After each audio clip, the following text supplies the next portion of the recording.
Ser podcast.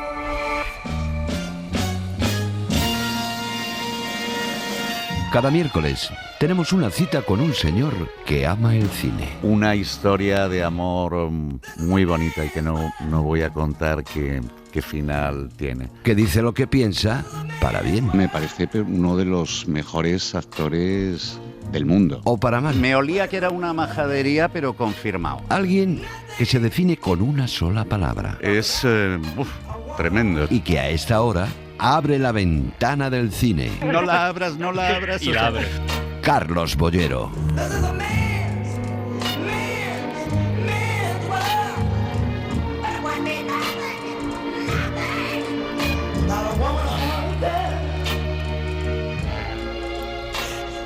Carlos Bollero, buenas tardes, amigo. ¿Qué tal? ¿Cómo estás? ¿Cómo Bien, vas? ¿Estás bien. contento ya? ¿Ha dejado de llover en Madrid? En otros sitios no. En Bilbao, por ejemplo, está cayendo ahora mismo la de Dios. ¿Ah, sí? Pero sí, como mañana estaré en Bilbao, por eso estaba mirando el tiempo Vale. antes de hablar contigo. Precavido, ¿no? Pero bien, ¿no? Así con esta... ¿Qué cielo, qué azul tiene el cielo de Madrid, eh? Sí, sobre todo visto desde la terraza De la radio. De la radio, es precioso. Oye, a Es- todos nos pasan cosas. A mí me ha ocurrido una cosa esta mañana muy graciosa. Qué bien que te pasen cosas Sí, graciosas. hombre, bueno, me pareció muy graciosa porque nos hemos cruzado con Agustín Díaz Llanes. Él iba hablando por teléfono, yo también. Sí. Nos hemos abrazado en la calle y hemos seguido hablando por teléfono los dos.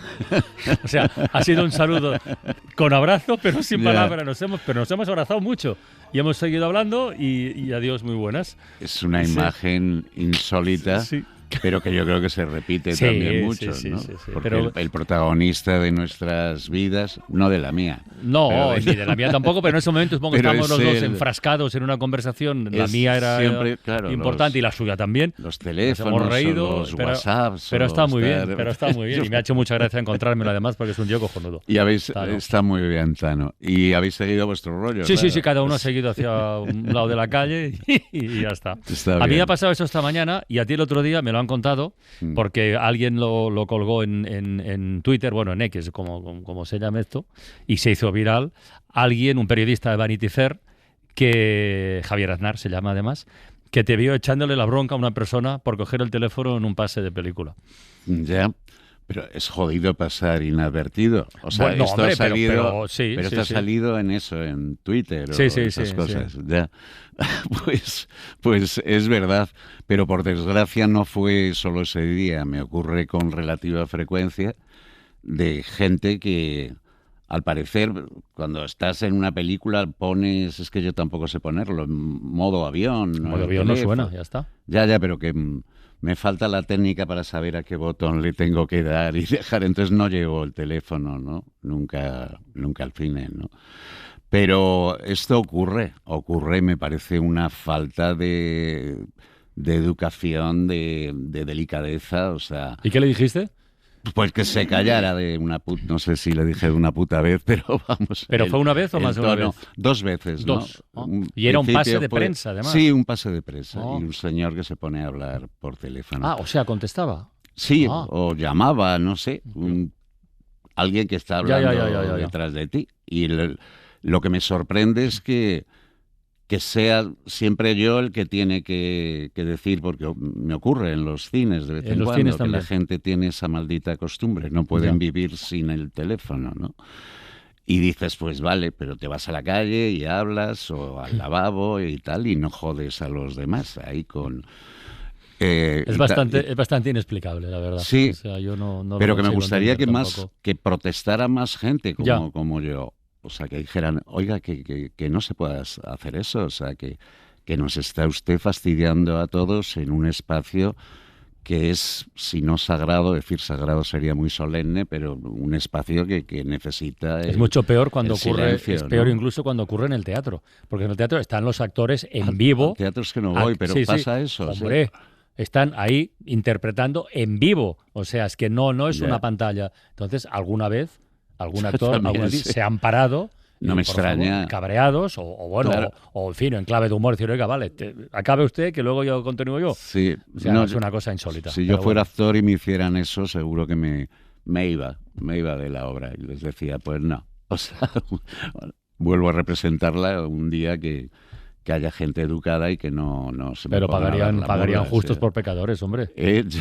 Pagarían justos por pecadores. Te hablo de mi reacción, Bueno, no la esto- de la gente normal. Yo, esto que como te bien ocurrió- sabes, soy una normal. Esto sí. que te ocurrió... Calla, hombre. Esto que te ocurrió el otro día en un pase de prensa del agente secreto. Dona Sebastiana? Só sim, já depois. Eu tô viajando tem 3 dias já. Você é o cara? É esse mesmo. La película que se estrena el viernes y que es una de las que está nominada, tiene 4 nominaciones a los Oscar, está ambientada en la dictadura brasileña, años 70. Ahí el protagonista es un disidente político que tiene una doble identidad e intenta básicamente poder sacar a su hijo del país. Es esta persona. Quiero un agujero en la boca. Tu caso es el primero que quiero resolver. Hay unos sicarios buscándome, ¿eso estás diciendo? Sí.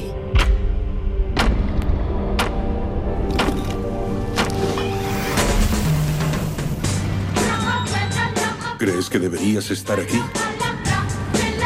Me voy a llevar a mi hijo. Oye, es juego sucio al más alto nivel.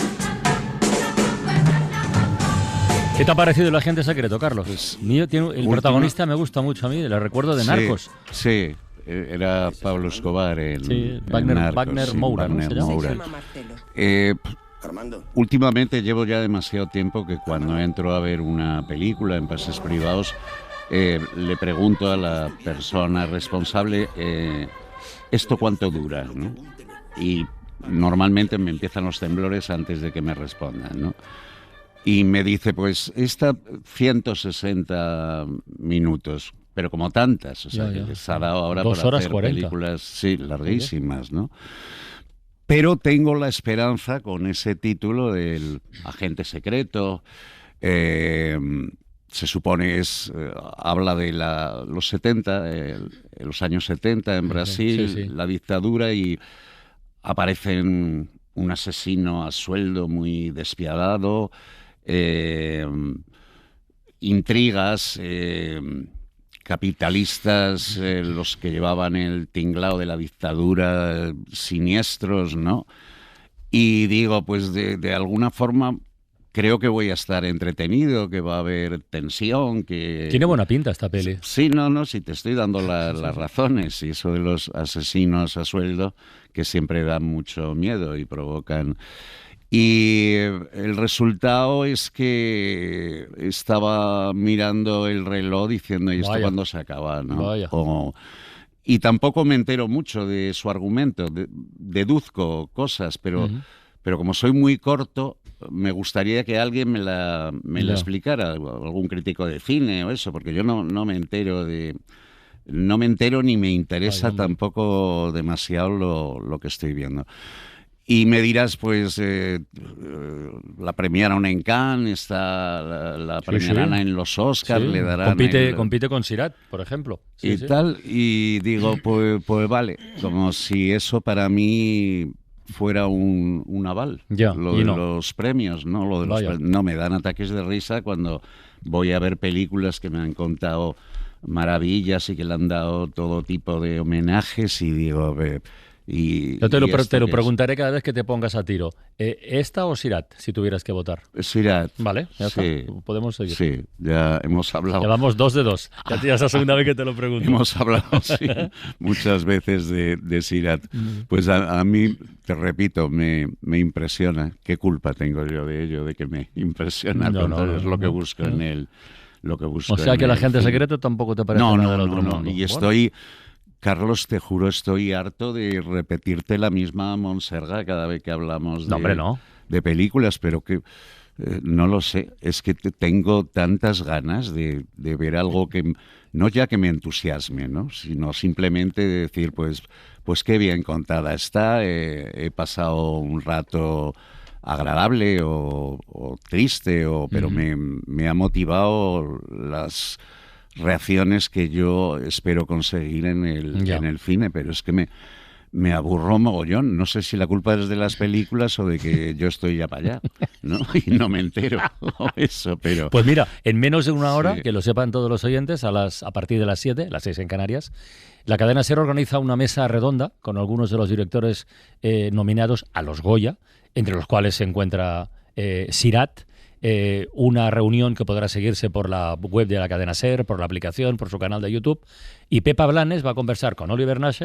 que es nominado por Sirat, con Alauda Ruiz de Azúa, por Los Domingos, con Aitor Arregui, por uno de los directores de Maspalomas, y con Eva Libertad, que es la directora de Sorda. Y aprovecho la coyuntura. Pepa Blanes, buenas tardes. Hola, ¿qué tal? Buenas tardes. Solo 2 minutitos que tienes que ir a prepararte para ese encuentro goyesco. Oye, acabas de regresar de Berlín, y esto quiero que lo comentemos con Carlos Boyero. Aparte de la cosa cinematográfica, en fin, que por un momento la dejamos al margen. Ha habido mucho follón y mucho ruido por esas declaraciones de Wim Wenders, que es presidente del jurado este año. ¿Y qué ha dicho el Pues señor una periodista le preguntó en la rueda de prensa, que yo creo que era el primer día o el segundo, le preguntó el primero, ¿verdad? Le preguntó por qué la Berlinale había mostrado en su momento pues algún gesto de solidaridad con Ucrania, con Irán, pero no con Palestina. Y Wenders respondió que el cine tiene que mantenerse al margen de la política. ¿Fue así, no, Pepa? Sí, fue si el jurado se sentía incómodo con que un festival como Berlinale, que había condenado pues cuando hay tropelías en Irán o la guerra de Ucrania, pues lleva varios años sin condenar el genocidio en Gaza, y además está financiado por el gobierno alemán, que apoya a Israel. Y bueno, pues en vez de contestar de una manera, de una manera un poco más, no lo sé, más inteligente, Wim Wenders dijo que hay que separar el cine de la política, pero claro, no estamos hablando del precio de la fruta, estamos hablando de un genocidio en los derechos humanos, ¿no? Entonces se montó bastante lío en redes sociales. La escritora india Arundhati Roy pues dijo que ella no iba a presentar su película aquí, que no venía, otros 2 directores, hay muchísimo cabreo entre el festival, y ayer el festival 4 días después tuvo que mandar una carta en apoyo a Wim Wenders, al que tampoco se le dijo nada, simplemente de qué decepción, ¿no? Que un director que ha hecho películas tan fantásticas y que siempre ha tenido un compromiso... Pero no tiene atreva. alguna, sí. Sí, tiene alguna, hombre. Sí, alguna tiene. Y que no dijera nada de los derechos humanos, que esto no era... Pues eso, opinar del resultado de unas elecciones, es opinar sobre el asesinato de niños civiles y mujeres en Gaza, ¿no? Es que yo la frase de, igual, no sé tampoco el contexto, pero la frase de el cine tiene que mantenerse al margen de la política es una frase absurda, con perdón, Sí. Porque primero que política es todo. No estamos hablando de política, es todo, y luego que el cine lo que hace es contar la vida y reunir emociones y sentimientos, con lo cual... Los alemanes siguen con la mala conciencia de aquella barbaridad llamada nazismo, pero que admitan que aquello fue salvaje y de las cosas más brutales que le han ocurrido a la humanidad. No hace que se pongan incondicionalmente al lado de Israel en todas sus movidas salvajes, ¿no? Lo que están haciendo ahí en Gaza, es que pronunciarse, ¿no? O no pronunciarse sobre Palestina, que cada uno puede hacer lo que considere oportuno, ya es política. Así es que a mí lo que me chirría es la frase de intentar poner una distancia entre el cine y la política. Es que no. Pero fue peor, Carlas, porque había otra productora, otra miembro del jurado, una productora polaca, que muy enfadada dijo, bueno, es que esto es como si ¿por qué tenemos que opinar de todas las guerras? Y si están en su derecho, cada persona está en su derecho cuando le preguntan, sin comentarios, no opino, no pasa nada. Pero otro, a mí es mi opinión, a mí me chirría. Es decir, separar el cine de la política me parece absurdo. Sí, pero bueno. La frase es tan tópica, tan manida. Y la suele utilizar determinada gente ancestralmente. Eso de me lavo las manos y no confundir las cosas. Y yo pediría, pues eso, que sobre todo que se haga buen cine. Y luego que la gente que lo hace tenga opiniones políticas, que pueden ser muy diversas, ¿no? Pero ¿cómo que no? O sea, y dices, Wenders, pues es un hombre que le encanta que le hagan homenajes, es ya muy, muy mayor. Ha hecho alguna película buena y documentales. ¿Cuáles te gustan a ti?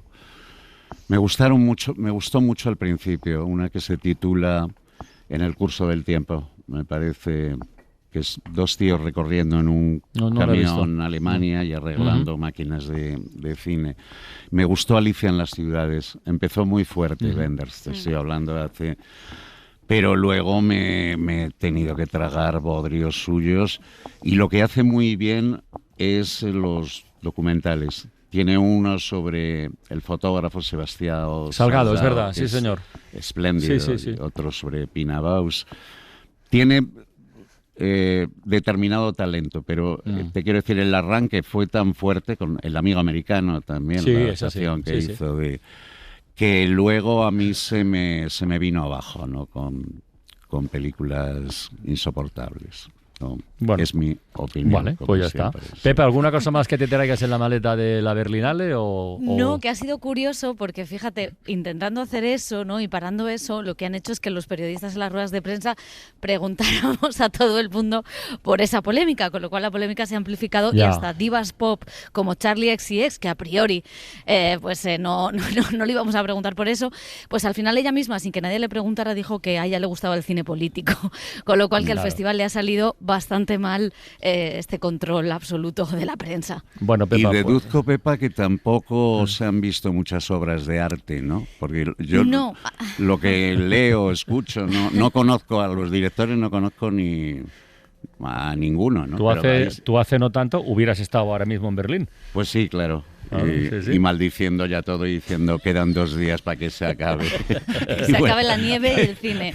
Quedan 2 días para cenar con los amigos, que era lo más divertido de los festivales, ya te lo he contado más, y reírnos y esas cosas, ¿no? Bueno, Pepa, pero no añoro Berlín. Oye, te dejamos, que estás ya calentando para esta cita de las 7 de la tarde con los directores de Sirat, de Los Domingos, de Maspalomas y de Sorda, que se puede seguir por la web de la cadena SER, por su aplicación y por su canal de YouTube. Pues muchas gracias. 7:30 me dicen, se ha retrasado. 7:30, 6:30 en Canarias. Muy bien. Vamos a hacer un poco, vamos a mezclar cine y política, ¿quieres? Venga, va. Yo lo que tú quieras, Carlos. Siempre.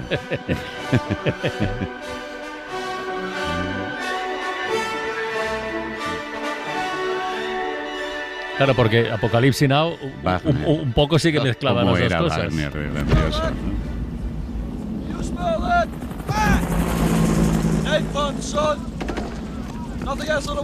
Esta es la voz de un actorazo que nos dejó esta semana, el lunes concretamente, a los 95 años, Robert Duvall, en esa escena ya legendaria, que en fin, para que la entienda todo el mundo, se alegraba y lo que le gustaba de oler napalm por las mañanas. ¿Hueles eso? ¡Lo hueles, verdad! ¿Qué es? ¡Es napalm! ¡Nada en el mundo huele como eso!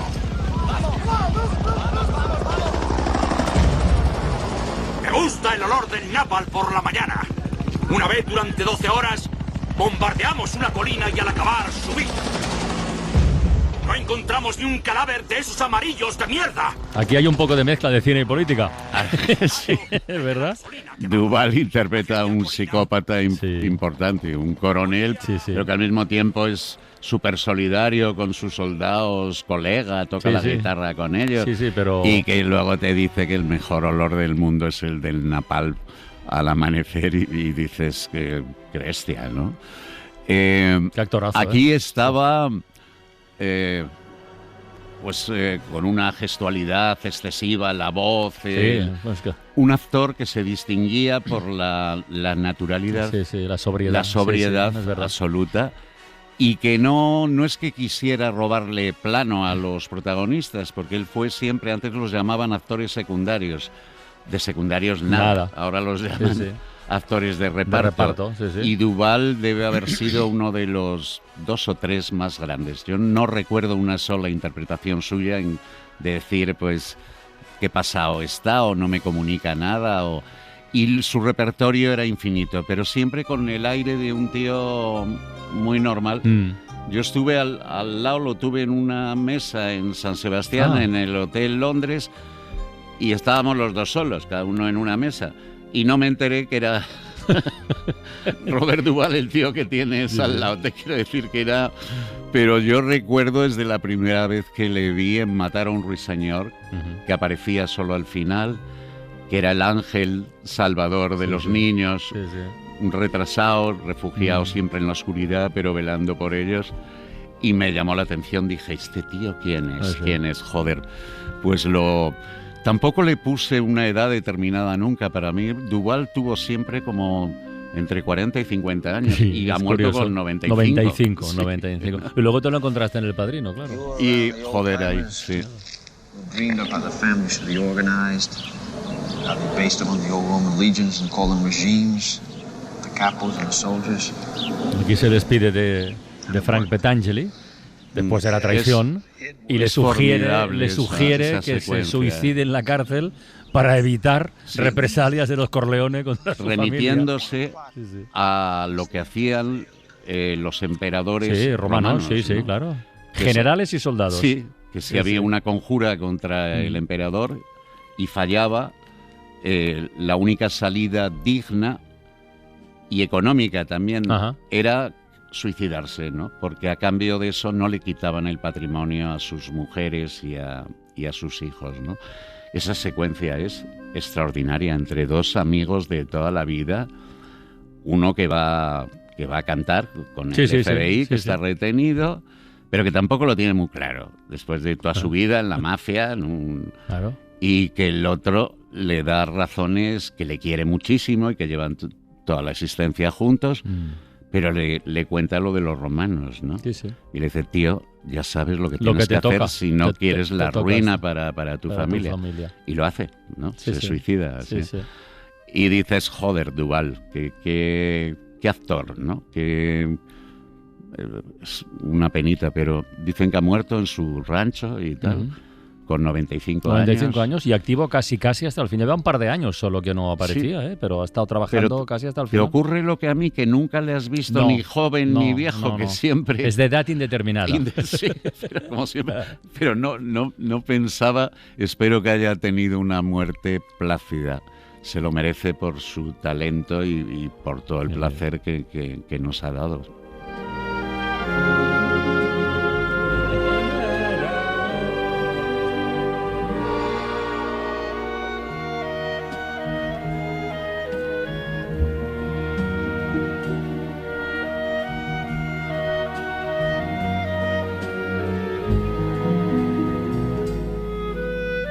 Esta música es maravillosa, pero ¿te parece que cerremos la ventana del cine como de costumbre?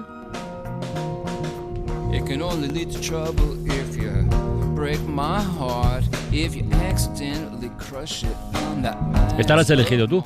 Por supuesto, sí. Es mi amado Lou Reed, un tipo al que añoramos todos los que nos gusta la música. Era formidable. Esta no es de las más conocidas, se llama New York City Man, y dice cosas tan cáusticas, supone que habla de una ruptura amorosa, y dice, es muy complicado inventar mentiras que después tendrás que recordar. O sea, ni cartas, ni fases, ni lágrimas. Parpadea y me habré ido. Soy un hombre de Nueva York, ¿no? Yo creo que a los de Madrid no sé si nos pasa lo mismo. Parpadea y me habré ido, igual nos quedamos más jodidos, ¿no? Pero maravilloso Lou Reed. Qué pena que se muriera.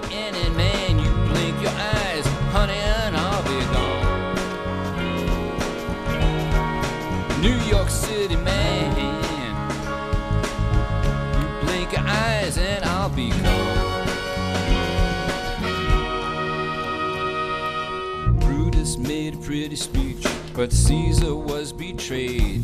Lady Macbeth went crazy, but Macbeth ended slain. Ophelia and Desdemona dead, leaving Hamlet in a play. But I'm no Lear with a blinded eye, say go and I am gone. The stars have shut their eyes up tight, the earth has changed its course. A kingdom sits on a black knight's back as he tries to mount a white jeweled horse, while a clock full of butterflies on the hour releases 1,000 moths. You say leave and I'll be gone with. Yo solo vi una vez a Lou Reed en directo y terminó como el Rosario de la Aurora. Un concierto en Barcelona. Cuando le tiró una piedra, sí, una botella. No, una piedra no. Es que eso... él salió al escenario en circunstancias dudosas. solía estar en circunstancias muy dudosas. Cuando llevaba apenas, yo qué sé, media hora, como mucho, tal, pues fue y se llovieron algunas sillas hacia el escenario, sí.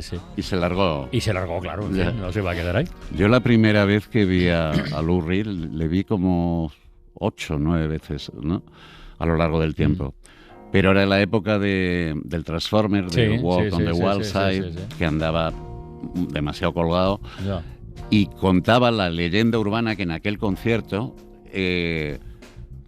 la alfombra que tenía en los pies era magnética o eléctrica, que le sujetaba para que, no se cayera y tal. Y dices, pues igual era verdad. No reventaremos la leyenda. Qué pedazo de música, ¿no? Pues sí, señor. Qué maravilla. Carlos Boyero, hasta la próxima semana, amigo. Cuídate placer, mucho. Carlos. Chao. La Ventana, en Ser Podcast. Hoy no tengo ninguna duda de que vivimos en una simulación. ¿Cómo escapamos de ella? El paradero del submarino Ara San Juan sería un absoluto misterio. Cuando uno llega a una cárcel, uno tiene que hacer un check-in, como si fuera un hotel. No solo incluye las 3 comidas, sino que también incluye un servicio de puñaladas y violaciones. No tengas miedo. Bebé, felices sueños, princesa. Los pilotos buenos están muy cotizados. Las bandas se los disputan. ¡Que me des mi dinero, hostia!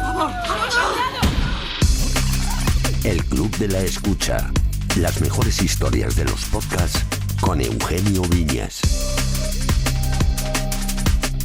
Las mejores historias, efectivamente. Eugenio, buenas tardes, buena vesprada. Buena vesprada. ¿Me das permiso para hacer una cosa? Andavant. Gracias. Hoy quiero abrir este Club de la Escucha con una referencia musical, pero no musical para que suene, sino simplemente de oídas. La vida te da sorpresas, sorpresas te da la vida. Rezaba aquella famosa canción de Rubén Blades y Willy Colón. Bueno, yo añadiría que la capacidad de sorpresa es casi infinita, porque cada día aparecen novedades de las que no tenemos ni la más puñetera idea. Por ejemplo, hoy se publica un informe según el cual un 15% de españoles tienen pánico al dentista. Que eso se puede entender, porque a nadie le gusta sentarse ahí, que le hurguen la maquinita. No. ¿Cuál podría ser, según ese informe, un buen remedio para superar ese miedo, esos nervios, esa ansiedad? Escuchar un podcast. Eso dice el informe. Claro, lo que pasa es que dependerá del podcast también. ¿Qué plataforma de audio? El de hoy, por ejemplo, cuenta una historia que ya pasó, que pudo haber acabado muy mal. Ahí España salvó una pelota de set o de partido, pero cuya narración, el momento cumbre, el momento clave en tiempo real, a mí me sigue poniendo los pelos de punta. Don Enrique Mujica Tot. No. Estaba don Víctor Carrascal Filgoroso leyendo la lista como secretario de la mesa. Alfredo Mariscal, Ujier en 1981. Don Joaquín Muñoz Piraz. Sí. Don José Nasarre de Letosa Conde. José Manuel García Margallo, diputado por UCD. Sí. Cuando empieza la votación, todo va con normal, hasta que llega el señor Núñez en Cabo. Don Manuel Núñez en Cabo. Y entonces de repente aparece un guardia civil corriendo por las escaleras, un tumulto fuera, se oye ruido, tal. ¿Qué pasa? Vimos como un Ujier entraba en la cámara, corriendo por las escaleras de un lateral de la cámara. Adiós, ¿qué pasa aquí? Todos nos sorprendimos mucho. Hasta que aparece Tejero. Y dice el comentarista, dice, ahí va, si ese es Tejero, el de intento de golpe de Estado en la cafetería de Galaxia, de Argüelles. ¡Quieto todo el mundo! Quieto todo el mundo. Entonces empieza el silencio mortal. Y en ese momento entran por la puerta izquierda y por la puerta derecha guardias civiles. O sea, el teniente coronel sube por la escalera que nosotros le llamamos del vaso de agua.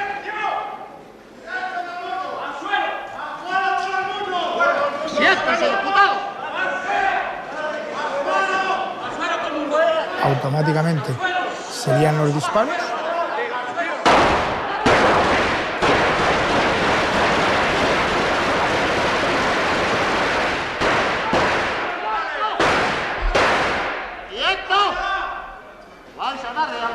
Yo no exagero, de verdad, si digo que estoy temblando. 23F, el próximo lunes se cumplen 45 años del intento de golpe de Estado. Para esa fecha tan redonda, Movistar Plus puso en marcha, ya lo contamos aquí en la SER, la serie Anatomía de un Instante, y también este podcast en el que Conchi Cejudo y Mona León Siminiani han hablado con casi todos los que tenían algo importante que aportar. Habíamos oído hablar de Suárez, de ETA, del Partido Comunista, de los militares. En realidad nos sonaba todo a mucho antes. En el año 39 no acabó la guerra civil, no, acabó en el 75, cuando muere Franco, ¿no? Muchas veces se olvida que durante el siglo XX España es el país de Europa con más dictadura. De 80 años, 50 había sido dictadura. Es que es muy bestia. Pero entonces empezamos a hablar con gente, con mucha gente que nos hablaba de gente. Soy Juan Luis Cebrián. Soy Carlos Fonseca. Mi nombre es Ana Romero. Miguel Ángel Aguilar. Roberto Muñoz Bolaños. Soy Jesús Núñez Villaverde. Gente que había estado allí aquel día. Soy Juan Rando, del Servicio de Inteligencia. Soy Diego Camacho, jefe de personal y de seguridad en la Agrupación Operativa de Misiones. Me llamo Cayetano Fragua, miembro de Televisión Española y formé parte... Soy Fernando Castedo, era el director general de Radio y Televisión Española. Soy Fernando Puel, segundo jefe de seguridad de la presidencia del gobierno. Juan Cicinio, soy historiador. Me llamo Nicolás Artorius, era diputado en el Congreso por el Partido Comunista. José Bono Martínez, diputado por el Partido Socialista. Soy José Manuel García Margallo. Soy de Montañés, diputado por el PP. En definitiva, hablamos con gente que sí sabía mucho del tema. Y ahí, en serio, empezamos a flipar. Flipar es un verbo muy adecuado, porque es posible que muchos oyentes estén pensando, bueno, está todo contado el 23F. No. Y después de escuchar este podcast, sabrán que no está todo contado. Se notan muchísimo dos cosas. Una, el oficio de todos los implicados, algunos de los cuales escuchábamos, porque sitúan esta historia en la idea de ser la gran historia política española, dicen en el guión nuestro JFK. Y por otro lado está el diseño sonoro, el guión y sobre todo el tono. Estas cosas marcan la diferencia con respecto a otras apuestas parecidas. Conchi y Mona se toman muchas licencias porque, lo acabamos de comprobar, forman parte del relato, pero se cuidan mucho de ocupar un espacio excesivo con su figura, que es la de meras relatoras. ¿Pero qué relatoras? Mona, Conchi, buenas tardes. Ya no digo nada más, ni ponemos nada más. Bienvenidas a este Club de la Escucha, a esta ventana. No, porque nos gusta mucho cuando presentamos podcast aquí en el Club de la Escucha, que suenen, que el oyente que no lo conoce se haga una idea. Y yo creo que con estos fragmentos, en fin, la cosa está... Vosotras erais niñas, las dos, perdón, porque he consultado en el 23F. Yo sí era niña. Niñas. Yo sí era niña. Pero es que yo no había nacido. Tú ni estabas. Tú eres del 84. Yo soy del año 84, claro. No había nacido en el 23F. Ni estaba ni se la esperaba por ese momento, nunca mejor dicho. Entonces, contadnos un poco, eso es por pura curiosidad, el proceso de ir a la búsqueda de este episodio en concreto, de este acontecimiento histórico. Podríais haber elegido cualquier otro, yo qué sé. Bueno, fue un encargo. En principio, y entonces también al hilo de la serie de Movistar y tal, y entonces bueno, pues de repente surgió la oportunidad de que nos juntáramos con Chillo, que nunca habíamos hecho nada juntas. No. Nunca antes. Pues no se nota. No, ¿verdad? No. Es que hemos ensamblado bien. No. Sí, nos hemos ensamblado súper bien y entonces de repente, claro, la oportunidad era magnífica porque tenemos aquí a una periodista de investigación pata negra, negrísima, como decía yo esta mañana. Vidas enterradas, recuerdo. Vidas enterradas, en fin, bueno, Conchi Cejudo, no es cualquier cosa. Y luego tenemos a mí que tampoco eres cualquier cosa. Bueno, yo no puedo decir eso. La reina del misterio. Mona es la reina del misterio. Ella estamos. aportaba toda esa parte del misterio. Claro. No podía faltar. Entonces, claro, la cosa era, podemos generar entre las dos una narrativa conjunta en la que vamos a contar esto de una manera no del todo periodística y no del todo, digamos, ficcional o más narrativa clásica, ¿no? Entonces, como juntar en esta especie como de periodismo sui generis... Es que el 23F, la gran intriga, es un thriller. Bueno, es un thriller. No sé si lo es, pero tiene un aire o se cuenta cómo. Es un thriller, es un drama político, es nuestro JFK. Tú lo recordabas ahora que lo mencionamos en el guión. Es que está muy bien eso, está muy bien tirado. Y es absolutamente real. Tenemos la sensación de que conocemos un montón sobre el 23F, sobre este intento de golpe de Estado del año 81, pero luego cuando nos ponemos a leer, nos ponemos a investigar, a hablar con gente que estuvo allí, que ha hecho ya antes nuestro trabajo de investigar durante años, y de repente encontramos un montón de entresijos que no se habían contado y sobre todo encontramos una narrativa distinta a la hora de contar. Agarrémonos como referencia a la niña que estaba y la que estaba por estar. Bueno, la que estaba no recuerda nada. Exacto. Agarremos a vuestra etapa escolar. A vosotras, como a tanta otra gente de vuestra edad, e incluso, en fin, mayores, se les cuentan tres cosas del 23F. Que Tejero entró en el Congreso, que el golpe no triunfó y que el rey salvó la democracia. Totalmente. Empecemos por esto último. Suárez no era la persona indicada para culminar el proceso de cambio político. Fue un peón utilizado por el rey para establecer la democracia. Se le veía que estaba sobrepasado porque le atacaban por todas partes. Durante todo el verano no fue a verle nadie. ¿Qué hacemos con un gobernante que Alfonso Guerra le llama el Taur del Mississippi? es un drama político. Para nosotros el rey no era fiable. No lo era antes, tampoco lo era en ese momento. En este momento el rey sí es cierto que tiene una imagen contradictoria entre la población. El principal trabajo del rey Juan Carlos ha sido a lo largo de toda su vida oír los susurros y distinguir entre los susurros interesados y los susurros que a él le podrían interesar. Porque todo el mundo pensaba que él estaba compinchado. Se hablaba de eso, ¿no? De que él lo sabía. La gran pregunta posiblemente que nos hagamos todos es ¿cuál fue realmente el papel del rey? Una pregunta que el podcast ayuda a medio a responder. O sea, no descubrimos quién es el elefante blanco famoso, pero... Bueno, o sea, hay sospechas y toda la historia. Sí. Lo que pasa es que, claro, fíjate, yo creo que la pregunta de Tejero, el rey y tal, Sí, o sea, sí. es como, es la versión oficial, es la que más o menos todos conocemos, la que, pues, sí, Tejero, un señor ahí con su tricornio, con su pistola, claro, lo que no conocemos es todo lo que ha llevado a ese momento. Claro. Y eso es lo que interesa, porque es tan complejo, es muy difícil entender. Ha sido un esfuerzo, ¿verdad, Conchi? O sea, un esfuerzo muy bestia comprenderlo todo, porque era como un cuento sufí, o sea, es como que de repente seguías y decías, hostia, una nueva capa. Y hay más, una hay nueva... más. Sí, hay más, o sea... Y sobre todo, yo creo que rastreamos mucho, nosotros la llamamos intriga palaciega premium, rastreamos mucho en cuáles son esos contactos, esos amigos de Palacio del rey Juan Carlos, del emérito, que de alguna manera va a permitir, en los años previos al intento de golpe de Estado, que un montón de gente vaya y se queje de cuál es la situación. Porque el 23F no se entiende sin el terrorismo de ETA, no se entiende sin toda la gente que estaba saliendo a la calle a reclamar derechos laborales, porque había muerto el franquismo, pero no había muerto... Había muerto Franco, pero no el franquismo. Claro. Había una disputa por los derechos sociales. Pero es que además había enemigos, fíjate, los tres protagonistas clave del golpe, que son Tejero, Armada y Milans del Bosque. Estas tres personas eran directamente enemigas de tres personas que se quedan de pie en el hemiciclo aquel día. Es decir, Armada odia a Suárez porque por él sale de Palacio y deja de ser la mano derecha del rey. Milans del Bosque odia a Gutiérrez Mellado porque no le coloca al frente de las Fuerzas Armadas en Madrid. Claro, y Tejero, que venía de combatir el terrorismo en ETA, en el País Vasco a ETA, él odia al representante del comunismo que estaba en el Congreso, que era Santiago Carrillo. Y cuando Suárez decide legalizar el partido... Estamos en Semana Santa, todo el mundo estaba de vacaciones. Entonces Suárez le dice, creo que es el martes santo por la tarde, le dice a Gutiérrez Mellado que legaliza el Partido Comunista y que se lo diga a los jefes de Estado Mayor y que está a su disposición en su despacho por si quieren hacerle alguna consulta. A continuación, Gutiérrez Mellado llamó a los tres jefes de Estado Mayor para contarles eso.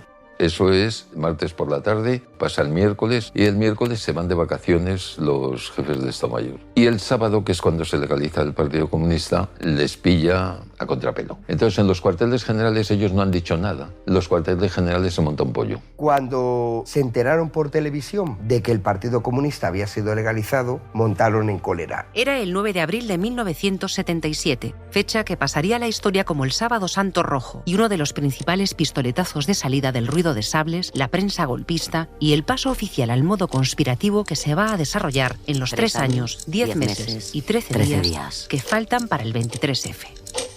Allí acabamos de apreciar un detallito del cuidado sonoro que tiene este podcast, que lleva la firma de Mona León Siminiani, de repente eso de juntar las dos voces, que claro, que está la forma y el fondo y la forma, ¿no? No le preguntes cuántas pistas hay ahí. Sí, claro.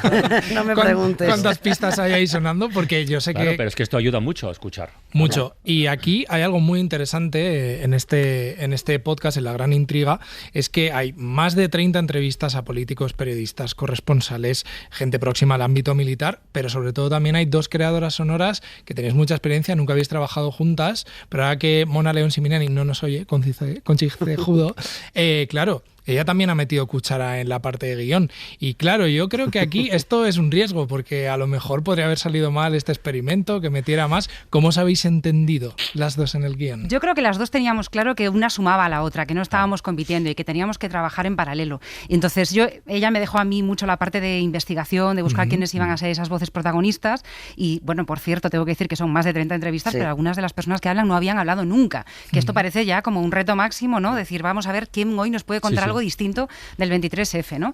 Entonces, es verdad que nos ensamblamos desde el principio y fue construir juntas no solamente el camino, sino también la forma. Pero es que sobre todo queríamos contar el paisaje que rodea al 23F. No se entiende ese día sin los 5 años previos, sin cómo empieza a generarse ese ruido de sables que mencionabais ahora y sobre todo ese malestar social que va a desembocar en el 23F y que necesitamos entender muchas cosas para explicarlo. Antes decíamos que yo no había nacido, yo recuerdo que es que a mí me explicaron el 23F como una caricatura. Era Tejero, ese tipo con tricornio que entra al Congreso, pega tiros. Su personaje de Berlanga. Totalmente. Pero ¿quién estaba detrás de él, no? Y empezamos España pandereta. Total, y empezamos a darnos cuenta de que había un montón de personajes extraños a su alrededor. Armada, Milans del Bosch, 2 tipos de la aristocracia, militares, con galones, y después hay el mundo de los espías. Aquí hay mucha gente, hay mucho... El tema de los espías, El tema de los espías, está el pequeño Madrid del poder, o sea, quiero decir que por eso insistimos mucho en decir, esto va más allá de la versión oficial. Entonces a lo mejor no vas a encontrar, digamos, una exclusiva o un tal, pero vamos más allá y sobre todo además hemos hecho un esfuerzo muy grande en hacer pedagogía. O sea, en esa cosa de tienes que entender que esto ocurrió hace 45 años, la España de entonces era muy diferente, la democracia era una cosa que no sabíamos ni lo que era, ni en las películas. Ni cómo iba a salir. Ni cómo iba a salir.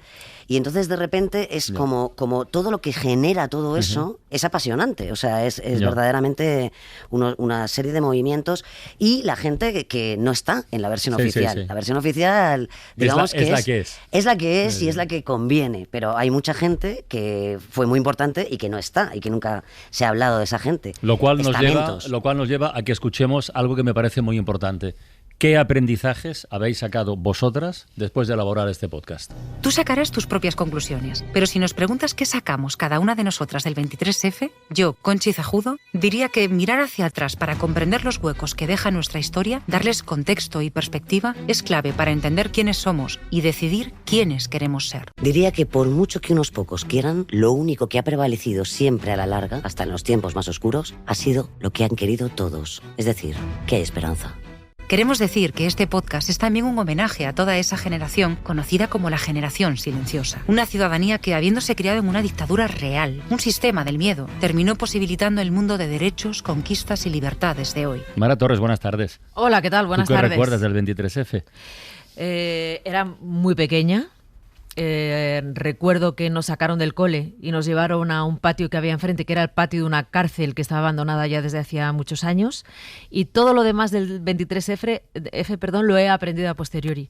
Pero de esto que estaban diciendo me quedo con la esperanza. Pues soy más. Sí. Pues soy más con este podcast. Yo venía de jugar un partido de fútbol en Valls. Fíjate. Me dirigí a Tarragona y me desvié para ir a la radio a Reus en cuanto escuché lo que había. Claro, porque a ti te pilló y tuviste que... A mí me pilló un poquito mayor que vosotras. Claro, y tuviste que irte corriendo. Y viví la noche del 23F con 2 policías, dentro, uno bueno, uno malo, dentro de Radio Popular de Reus. La auténtica noche de los transistores. Sí, totalmente. Y para quien no cree que la historia es importante, yo creo que es la mejor vacuna contra el auge del fascismo. Total. La Ventana, en Ser Podcast. En La Ventana acontece, que no es poco, un relato personal de la historia, con Nieves con Costrina, Cadena Ser.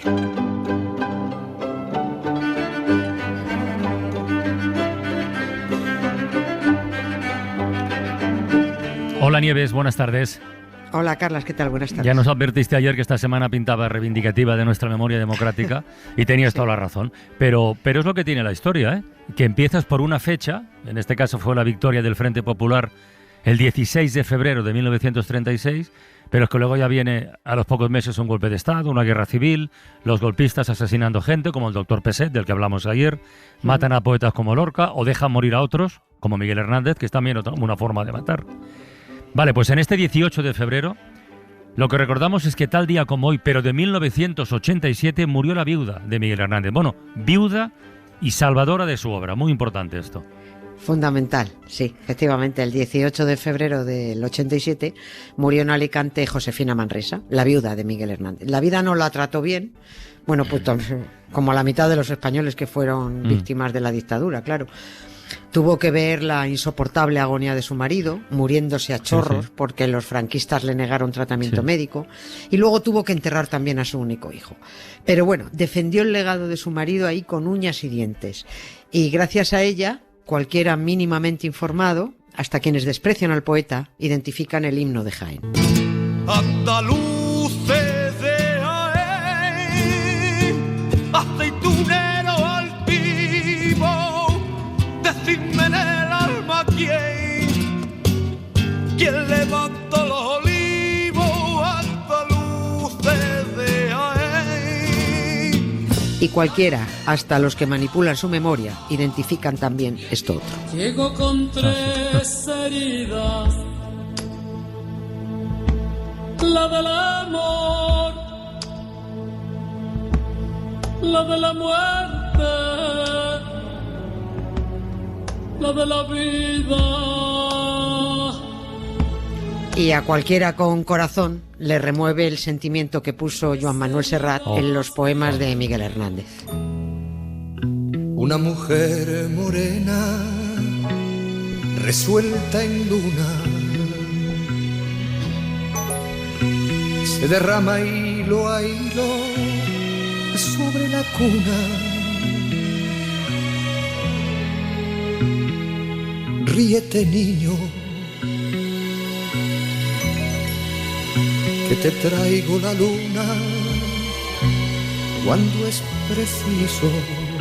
Esa mujer morena era Josefina Manresa, la que alimentaba con sangre de cebolla en Orihuela a su hijo Manolillo, cuando en aquel 1939 Miguel Hernández compuso este poema encarcelado en Madrid. Si actualmente existen 320 canciones grabadas con poemas de Miguel Hernández, si podemos leer hoy Viento del Pueblo, y si la obra de Hernández se puede estudiar en el cole, es porque Josefina Manresa se negó a entregar los originales al cura canalla que dejó morir al poeta y que aún hoy disfruta del título de hijo predilecto de Orihuela. En cambio, fíjate, pues su víctima, Miguel Hernández, en estos momentos, en Orihuela, solo es una marca desprovista de su esencia. Miguel solo es el hijo predilecto del postureo. Vencedor de las flores y las alondras, rival del sol, por venir de mis huesos y de mi amor. Bueno, esto del postureo lo explicaremos después porque tiene su aquel. Pero fíjate, ayer recordábamos al doctor Peset, fusilado, Peset Alexandre, fusilado bajo la acusación de adhesión a la rebelión, que fue lo mismo, el mismo delito que le cargaron, bueno, que se inventaron para Miguel Hernández. Lo mismo, ¿no? Sí. Es lo que se conoció luego como la justicia al revés. ¿Qué es eso? Los rebeldes que montan una rebelión acusaron a los que defendieron la legalidad vigente de rebeldes por no apoyar la rebelión. O sea, esto parece un trabalenguas, pero bueno, así son los franquistas, unos trileros. Traemos hoy el recuerdo de Josefina Manresa, porque si Miguel Hernández sufrió lo inimaginable, agonizando de tuberculosis en aquel reformatorio infame y sin recibir asistencia, también sufrió lo suyo Josefina viéndole agonizar, corriendo de acá para allá con un niño en los brazos, intentando que trasladaran a su marido al hospital de tuberculosos, esquivando las presiones de los curas franquistas para que entregara los poemas originales, soportando amenazas de los mismos curas si no se casaba por la iglesia. O sea, Miguel descansó cuando murió aquel 28 de marzo de 1942. A Josefina Manresa todavía le quedaban muchas penalidades por delante. Esto de las amenazas de los curas que comentabas, está bien recordarlo, ya lo hemos contado aquí, pero está bien recordar cómo Josefina Manresa y Miguel Hernández al final tuvieron que plegarse a las exigencias de la dictadura y de los curas y casarse otra vez por la iglesia porque les prometieron que iba a recibir un tratamiento médico. Sí. Pero ese tratamiento nunca llegó después. Nunca llegó. Y seguramente ya ni el tratamiento para la tuberculosis que le prometieron y nunca le dieron le habría salvado. Probablemente no. Estaba muy grave. Pero bueno, dieron largas para que se muriera porque lo querían muerto. No tenían la más mínima intención de hacer nada por salvar la vida de Miguel Hernández ni de ayudar mucho menos a Josefina y al niño. El cura Luis Almarcha se lo dejó muy claro a Josefina. Le dijo, y esto está contado por la propia Josefina, le dijo: una vez casado y considerada salvada su alma, Miguel se podrá morir en la cárcel o donde fuera. Esto fue lo que le dijo. Este cura fue el que le pidió a Josefina que le dejara ver los manuscritos originales de Miguel Hernández, sobre todo los de Viento del Pueblo. Josefina le dijo que no, de eso nada, le dijo que no se los daba porque es que sabía que los iban a destruir. 2 años después de la muerte de Miguel Hernández, a Luis Almarcha lo nombraron hijo predilecto de Orihuela. Supongo que por dejarlo morir tan alegremente.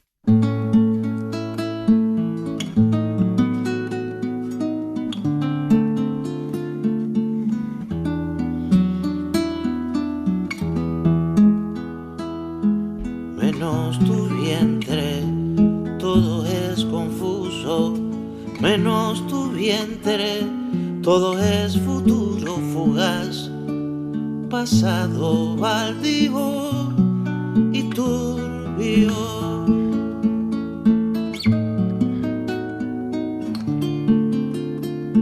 Oye, Nieves, explicamos lo del postureo, que seguro que hay oyentes ahora pensando, ¿de qué querrían decir?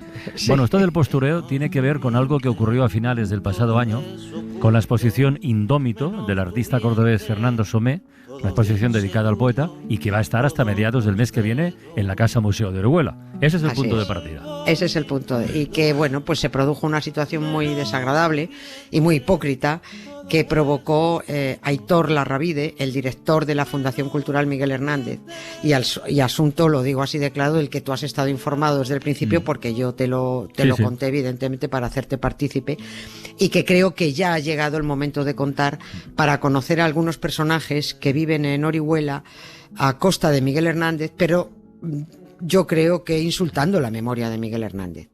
Fernando Somé es un magnífico artista de Lucena, de Córdoba, que tenía apalabrada una exposición dedicada a Miguel Hernández entre el 19 de diciembre pasado y el 17 de marzo próximo en Orihuela. Su exposición es magnífica, a mí me gustó mucho cuando me la enseñó. Son 26 obras cubistas que te llevan de la mano por la biografía de Miguel. Son cuadros muy coloristas, con mucha luz cuando recogen la felicidad de Miguel y Josefina, el campo, su vida en el campo, la poesía, pero tiene también pinturas, están llenas de negrura por la muerte de su amigo Ramón Sigé, por la cárcel, y hasta aparece en una de las obras, es una obra pequeñita, un fondo muy negro, con un alzacuellos y una mano que sujeta una calavera. Bueno, pues el mensaje, la simbología está muy clara, ¿no? Sí. Este es el cura Luis Almarcha, el que le deja morir a Miguel Exactamente, Hernández, ¿no? clarísimo. Porque pues el artista quiso reflejar exactamente eso. Fernando Somé me pidió que para el catálogo de la exposición le hiciera un texto, porque, bueno, pues nos conoce, porque sabe que admiro muchísimo la obra de Miguel Hernández, porque me conmueve él mucho su situación, porque hemos hablado aquí muchas veces de él, por su compromiso, por la injusticia que sufrió. Bueno, pues su exposición se titula Indómito, y yo titulé mi texto para el catálogo Rebelión, y lo justifiqué escribiendo esto. Abro mis comillas. Miguel se rebeló contra el fascismo, se rebeló en defensa de la democracia, se rebeló contra la censura, se rebeló contra los golpistas, se rebeló contra la pérdida de libertades. Y ese fue precisamente el delito que le inventaron los rebeldes para condenarlo a muerte: adhesión a la rebelión. Bien. Y yo, en otro párrafo más adelante, escribía que nos rebelamos algunos exigiendo a Orihuela que retire el título de hijo predilecto al cura Luis Almarcha porque, vuelvo a abrir comillas, Orihuela, su pueblo y el de Miguel, presume por un lado de poeta y a la vez honra a uno de sus homicidas, que es el obispo que lo dejó morir a fuego lento. Bien.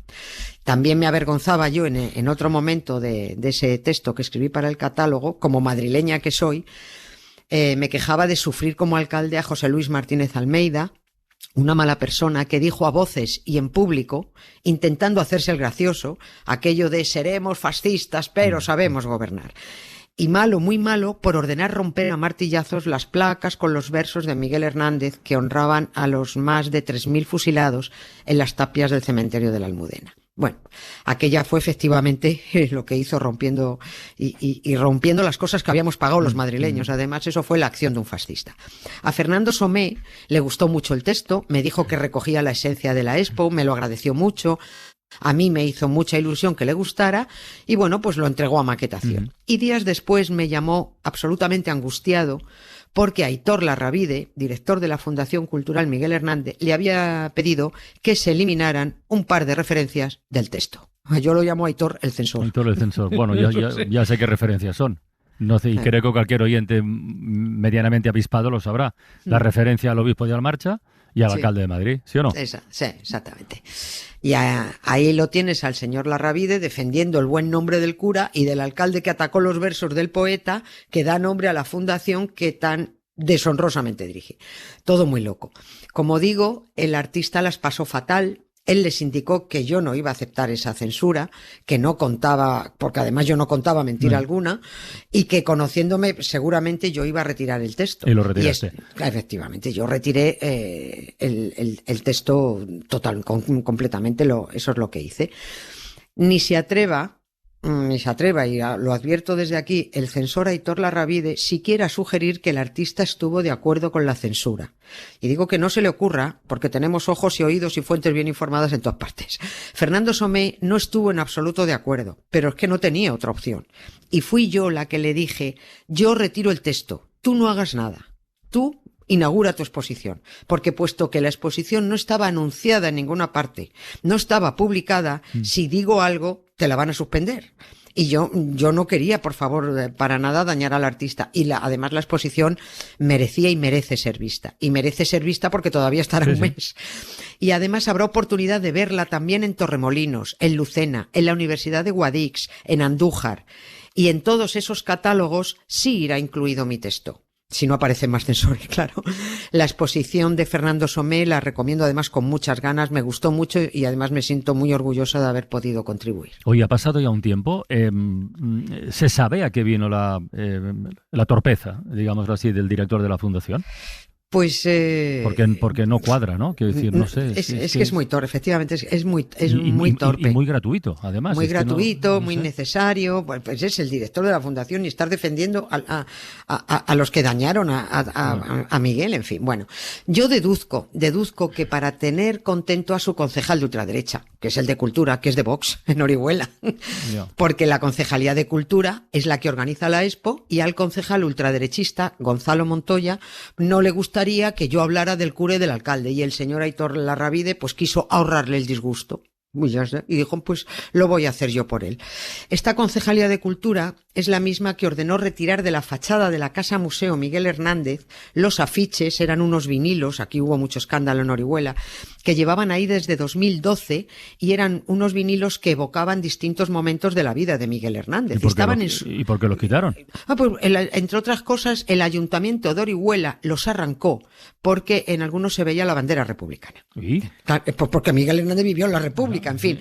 Bueno, no olvidemos que este concejal de Incultura, a quien tanto respeto tiene Larrabide, es el mismo que suprimió el premio de poesía Miguel Hernández. Es verdad. Es verdad. Es el mismo. Es verdad, no me acordaba. Claro, pero que tuvieron que volver a ponerlo cuando tanto a él como al alcalde hicieron un ridículo nacional y salieron en todos los papeles. Luego se inventaron, no, es que ha habido un error de los presupuestos. Mentira, lo quitaron directamente. Y este ayuntamiento de Orihuela es el que votó en contra de la proposición para que se anulara el juicio a Miguel Hernández. O sea, es un ayuntamiento, el de Orihuela, contra Miguel Hernández. El alcalde es Pepe Vegara, que va de este postureo también, es hernandiano, de Boquilla, dice que es poeta, y que ya es el quinto alcalde del PP que ha acabado delante del juez, que vaya puntería que tienen en Orihuela. Está a la espera de sentencia, está acusado de fraude en el impuesto sobre sociedades, fraude de IVA y falsedad documental. Y yo ya añado que fraude a Miguel Hernández.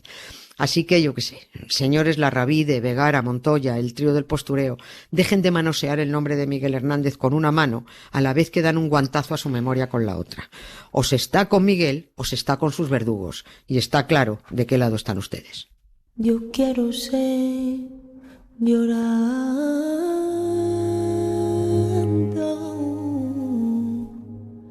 de el hortelano de la tierra que ocupa. Bueno, Nieves, mañana te dejo en manos de Marta, que yo estaré en Bilbao a esa hora. Muy bien, muchas gracias especialmente por este día, Francino. Muchas gracias, te lo agradezco. Un beso, Nieves, cuídate mucho. Un beso, gracias. La Ventana, en Ser Podcast. Lo que queda del día. Con Isaías Lafuente. Dale, Isaías, ¿qué hacemos? Pues nada, a ver si podemos acabar sin interrupciones hoy el programa, Francino, sí, porque la actualidad se nos cruza con mucha frecuencia. Bueno, ayer, un poquito antes de acabar el programa, llegaba una noticia de última hora. Sí, es verdad. Tenemos una importante noticia de última hora. Un juez de Madrid ha admitido a trámite una querella contra el actual director adjunto operativo de la Policía Nacional por un supuesto delito de agresión sexual. La información y la acusación eran muy graves y la cosa desde luego prometía. Poco después se produjo la dimisión. Bueno, la verdad es que no se necesita mucho tampoco para ver debates acalorados en el Congreso, pero hoy, claro, esto lo tenía todo. Los hechos se produjeron, según la denuncia, en abril de 2025. El juez admitió a trámite la querella ayer, se hizo pública. El ministro Fernando Grande Marlaska asegura que no tenía conocimiento de estos hechos hasta ayer. Evidentemente no sabíamos nada. Si hubiéramos sabido al mínimo conocimiento de una circunstancia de esta gravedad, entenderíais que se le hubiera pedido la renuncia y si no el cese inmediato, como se hizo ayer. Como siempre en estos casos, se plantea si no saber nada es un signo de negligencia. Señores, yo no lo sé. Señores, yo no lo sé. Yo no lo sé. Ahora bien, en el debate político, como siempre, va todo más allá. El Partido Popular acusa al ministro de saberlo y ocultarlo. Varios diputados hoy. Jaime de Olano. Señor Marlaska, después de haber tapado al presunto violador y su mano derecha, no sé qué demonios hace usted aquí. Miguel Tellado. Son ustedes encubridores de presuntos delincuentes. Esther Muñoz. Sabemos que lo conocían. Juan Bravo. Y como mujer, ¿está de acuerdo en que dimitir el señor Marlaska por lo que ha tapado? Jesús, que hacía parábolas, como Lamine Yamal, decía: no seáis hipócritas, no veáis la mota en el ojo ajeno cuando tenéis una viga en el propio. Y a veces, observando la discusión política, diríase que hay gente que tiene en el ojo la siderúrgica completa. No hace ni 2 semanas que ha habido una denuncia de acoso en el PP de Móstoles. La respuesta del PP ha sido muy distinta. Con nosotros no cuenten para desprestigiar, desguazar la vida de una persona y luego, cuando el juez sentencie, pedir o no disculpas en la página par entre los crucigramas de una sección de un periódico y a por el siguiente, que ya se nos ha acabado la pancarta. Noticias graves y debates acalorados opacan otras informaciones, pero bueno, nosotros aquí en La Ventana las tenemos pasadas por el tamiz de la mirada de los autores de algunas de nuestras greguerías. Empezamos con esta aportación que hace Celeson al debate de las izquierdas. Piénsalo, si se une toda la izquierda, dejarán hueco para más partidos de izquierda. Los empresarios levantan al país, sostiene Garamendi. Pavel Potapenko comparte su experiencia personal. Bueno, me voy a dormir, que el empresario es quien produce riqueza él solito, pero por algún motivo me necesita allí bien temprano. Claro. Y aquí Juan Guzmán pues expone el sueño húmedo de la patronal. ¿Para cuándo te has cogido vacaciones? Las tengo hoy, de 3 a 5. Disfrutarlas. Y de la ciencia pasamos a la Biblia. ¿Era Pablo de Tarso un pesado? Miguelito aporta pruebas. Correos, dígame. Mire, somos los corintios y llamamos para preguntar si se puede bloquear a un remitente. Bueno, algunos son unos pesados desde tiempos bíblicos, eso parece claro. Y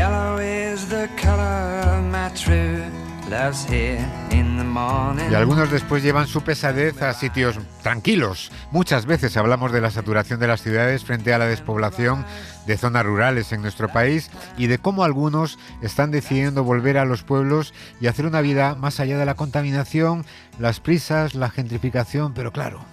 Cada vez más urbanitas optan por vivir o por tener una casa en el ámbito rural y cada vez más de esos urbanitas intentan imponer sus normas.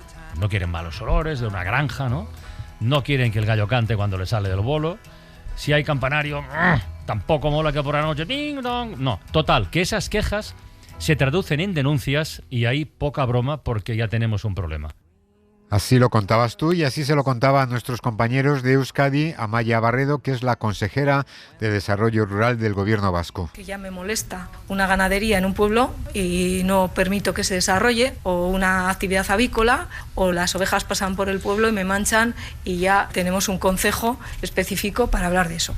Es de risa, pero es que esto está siendo así. O sea, entonces no es población rural, sino es población urbana que va buscando unas externalidades de paisaje, de calidad de aire, que está alterando seriamente el futuro de las zonas rurales. Esto decía la consejera, y nuestra compañera Eva Domaica pues ha decidido comprobar si era cierto o no.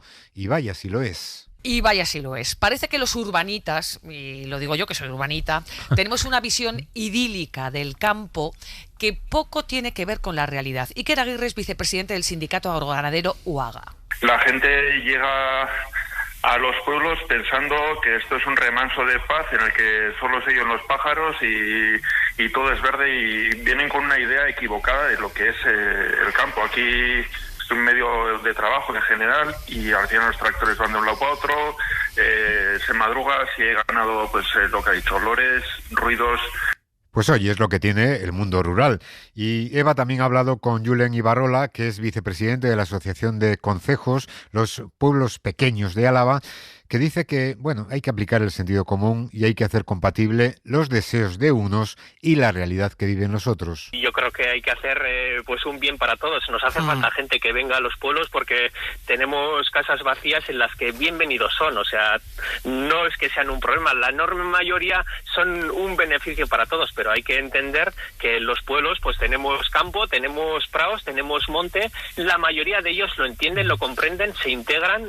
Y esto pasa en otros lugares. En los últimos tiempos hemos contado aquí en La Ventana cómo vecinos de Llanes o de Ribadesella habían colocado carteles advirtiendo a los turistas que allí tienen campanarios que suenan, gallos que cantan y rebaños de vacas que viven cerca. En 2024 la justicia frenó una demanda de vecinos que pretendían prohibir los cencerros de las vacas en una granja cercana, dictaminando que debían tolerar esos ruidos inherentes al entorno rural y a las vacas. Y el año pasado, un vecino que denunció el canto de un gallo, pues fue condenado a pagar 4.500 euros por daño moral, ya que el juez consideró que el animal tenía derecho a cantar. Bueno, parece que son noticias del Mundo Today, pero no, son reales. Y no solamente sucede en España. Lucía Riera, nuestra corresponsal en Francia, nos ha contado que otro gallo, Maurice, ganó otra batalla legal semejante. Eso es, el gallo Maurice, que vivía en la isla de Oléron, en el oeste de Francia, que se convirtió en un símbolo de la defensa de la vida rural aquí porque ganó la batalla legal contra los vecinos que denunciaron a su propietaria porque el canto no les dejaba dormir. Hubo bastantes conflictos vecinales por ruidos, por olores de los animales hasta hace un par de años. Ha habido otros casos, aparte del de Maurice, como el de Biot en la Alta Saboya, donde hubo vecinos que se quejaron del sonido de los cencerros de las vacas. También ha habido procesos por el olor del estiércol, de vacas o de caballos. Hasta 1.300 litigios hubo en curso en 2023, según muchos, el Ministerio de Justicia. Son muchísimos, efectivamente. En fin, oye, que está muy bien ir a buscar la calma a otro lugar, pero no está tan bien quitar la calma a los demás. La calma. La calma. Y es verdad que hay lugares muy recomendables, pero cuidado con algunas recomendaciones. Decía esta mañana Manuel Delgado en El Rincón y la Esquina. Si un día encontráis un sitio guay, magnífico, en el Raval, hostia, no llevéis a nadie, tú. A mí un día se me ocurrió llevar a alguien al Turó de la Rovira, y maldita la hora, porque al cabo de 2 semanas estaba lleno de hipsters y de hippies y de turistas. Sí, sí.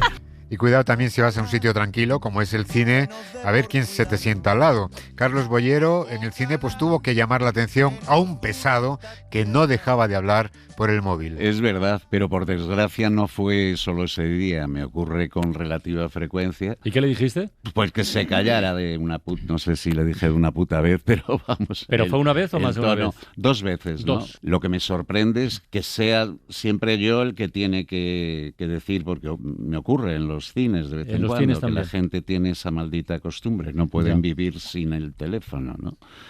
Y dices, pues vale, pero te vas a la calle y hablas o al lavabo y tal y no jodes a los demás. En fin, ya que estamos en miércoles de cenizas, son llamadas de cenizos, que no paran de utilizar el móvil en los lugares más insospechados. Y hoy nos hemos referido a otro tipo de llamadas, a una llamada múltiple que ha conseguido reunir a 17 mujeres que entre todas suman 1.757 años de sabiduría. Que viva la telefonía en todas sus variantes. Mujeres que en esa conversación, por ejemplo, hablaban así del día señalado en sus vidas, del día más feliz. Pues el día que nacieron mis hijos, el día que me casé, es que son tantos.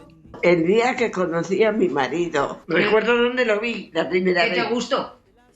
Sí. ¿Y te pareció bien guapo? Bueno, el promotor de esta llamada, de esta conferencia múltiple, ha sido Jorge Terreu, fundador y nieto de Maximiliana, que es ese smartphone diseñado específicamente, sencillito es, para las personas mayores. Todas las que han hablado en esta conferencia son mujeres. Nos ha dicho Jorge que lo intentaron con hombres, pero... Intentamos encontrar participación masculina, pero fue imposible. La cantidad de mujeres centenarias es la inmensa mayoría. Y Jorge lo que pretende demostrar es que la tecnología, puede servir también para las personas mayores. Pues este encuentro de récord comenzamos a planificarlo hace ya unas semanas con el objetivo de mostrar, de hacer algo muy visual para mostrar que la tecnología sí que se puede adaptar a las personas mayores, incluso a las más mayores, y por eso optamos por convocar y organizar la videollamada más longeva del mundo. Y mostrar que siempre se está a tiempo para que la tecnología se adapte a ellos y que puedan estar más cerca de las familias, que al final es por lo que nació Maximiliana hace ya 5 años. Y para muchas de ellas era la primera vez que hacían una videoconferencia así. Para muchas de ellas era la primera videollamada que hacían con un dispositivo propio. Sí que habían visto la videollamada de pues cuando iba un familiar y les ponía su teléfono y les conectaba con alguien, pero nunca habían tenido... la inmensa mayoría de estas centenarias que participaron en el encuentro, la autonomía para poder hacer una videollamada o hablar por videollamada con un dispositivo propio. Pues un homenaje a estas mujeres, a su sabiduría y también a la telefonía. Y terminamos con otros 3 homenajes. Ayer estuvo Mariola Cubels aquí, pero se le pasó una cosita. Resulta que hay un compañero histórico de televisión que se ha jubilado y lo han localizado los especialistas y han hablado con él. Es alguien mítico, alguien que lleva más de 50 años como programador y creador de contenidos, de formatos televisivos, y se retira. Él es Juancho Gárgaras. Juancho, ¿qué tal? Buenas tardes. Buenas, ¿cómo están ahí mis satánicas majestades? Bueno, tornero de día, fresador de noche, la peor familia de España, delfines contra el hambre, jornada deportiva, telediario on ice, el hombre y la mierda. Bueno, son centenares. 826 programas exactamente. 826 y buenos poquísimos, la verdad. La verdad es que muy poco. Sí. ¿Vale? Un creativo televisivo es como un cazador ciego. Yo suelo decir que las probabilidades de meterle un tiro a un jabalí son las mismas a metérselo a un compañero o a un árbol. Y en la tele es un poco así. Mire, yo fracasé, no me escondo, en mis primeros 100 proyectos. Hostia. Hasta el 101 que triunfó, hasta el 101 todo mal. ¿Hay alguno que te duela más que otro? No? A ver, sí, probablemente sea el programa que hicimos, Cuidado con el perro. Solo hicimos un episodio, de hecho, solo hicimos 10 segundos del primer episodio. ¿Y eso? Era un programa de adiestramiento a perros conflictivos. Vale. Entonces lo presentaba el gran Hilario del Monte, que era, en paz descanse, porque en la presentación fue atacado por 2 perros. No me digas. Del programa, sí. Y lo mataron allí mismo. Y bueno, sí, fue comido. Tenemos esos 10 segundos de Cuidado con el perro. No. Muy buenas tardes, bienvenidas, bienvenidos a Cuidado con el perro, el programa en el que les enseñaremos...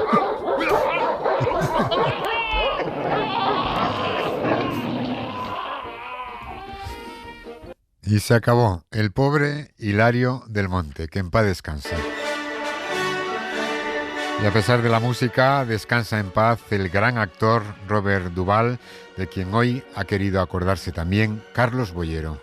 Un actor que se distinguía por la naturalidad, la sobriedad, es verdad, absoluta. No es que quisiera robarle plano a los protagonistas, porque él fue siempre, antes los llamaban actores secundarios. De secundarios nada. Y Duvall debe haber sido uno de los 2 o 3 más grandes. Yo no recuerdo una sola interpretación suya de decir, pues, qué pasado está o no me comunica nada. y su repertorio era infinito, pero siempre con el aire de un tío muy normal. Y otro grande y sobrio, Josep Maria Pou, que debuta este viernes en Madrid con la obra de teatro Gigante, una versión en castellano, una obra que pretende remover conciencias y que el espectador tome posición. El espectador va a asistir a un debate entre una persona que se declara absolutamente antisemita, ese es un problema racista gravísimo, y una chica judía. Y entonces el choque de ideas entre los dos es tan virulento, llega a unos niveles tan grandes, que le obliga al público a tomar posición. Pero lo bueno de la función es que le obliga también al público, en una especie de montaña rusa rarísima, a cambiar de opinión cada 5 minutos, a decir aquello, no, si lo que dice Roald Dahl tiene razón, pero de repente Roald Dahl suelta una barbaridad. Y automáticamente el espectador dice, no, yo no quiero saber nada con este señor. Estoy de parte de la editora judía. Y así continuamente. A mí me gusta decir que lo bueno es que el público salga del teatro emocionado, pero en esta ocasión insisto mucho en que lo que más me gusta es que el público salga del teatro no ya emocionado, sino conmocionado. Pues así salía el público y así salen también los críticos, que dicen que quizás sea el mejor trabajo que ha hecho Pou en su vida. Él no está de acuerdo. ¿O sí? Bueno, yo no estoy demasiado de acuerdo con los críticos, o sí, porque considero que el mejor trabajo de un actor es siempre el último. Porque un actor se va haciendo mejor actor a medida que pasan los años y cuanta más experiencia tiene. No solamente experiencia de la escena, sino experiencia de la vida. Entonces, por una simple regla de 3, tu último trabajo tiene que ser siempre el mejor. Si no, eres un zoquete. Porque uno es consciente a medida que cumple años que este puede ser su último trabajo. Y de repente dices, si ese va a ser mi último trabajo, quiero que sea el compendio de todo lo que yo he podido aprender y todo lo que soy capaz de ofrecerle al público, ¿no? Entonces te lo tomas con muchísimo más rigor del rigor con el que yo me he tomado siempre todos mis trabajos. Es que Pou es muy grande. Muy grande. En todos los sentidos. Grande. Pero esta mirada es interesante. Sí. Hemos hecho el mejor programa, Francino, esta tarde. Ajá. No sabemos si va a ser el último. Bueno, de momento es el último. ¿Y si cerramos a modo gigantes? Venga. Hasta mañana, un beso muy grande y como siempre mucho ánimo. Adiós. Adiós. Lucha de gigantes con 10, el aire en gas natural. Para no perderte ningún episodio, síguenos en la aplicación o la web de la SER, Podium Podcast o tu plataforma de audio favorita.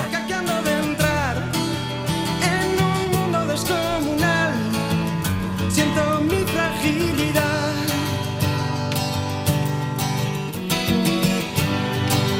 Vaya pesadilla, corriendo con una bestia detrás. Dime que es mentira todo, un sueño tonto y no más. Me da miedo la enormidad, donde nadie oye mi voz. Deja de engañar, no quieras ocultar que has pasado sin tropezar. Un monstruo de papel, no sé contra quién voy. ¿O es que acaso hay alguien más aquí? Creo en los fantasmas terribles de algún extraño lugar, y en mis tonterías para hacer tu risa estallar. En un mundo descomunal siento tu fragilidad. Deja de engañar, no quieras ocultar que has pasado sin tropezar. Monstruo de papel, no sé contra quién voy.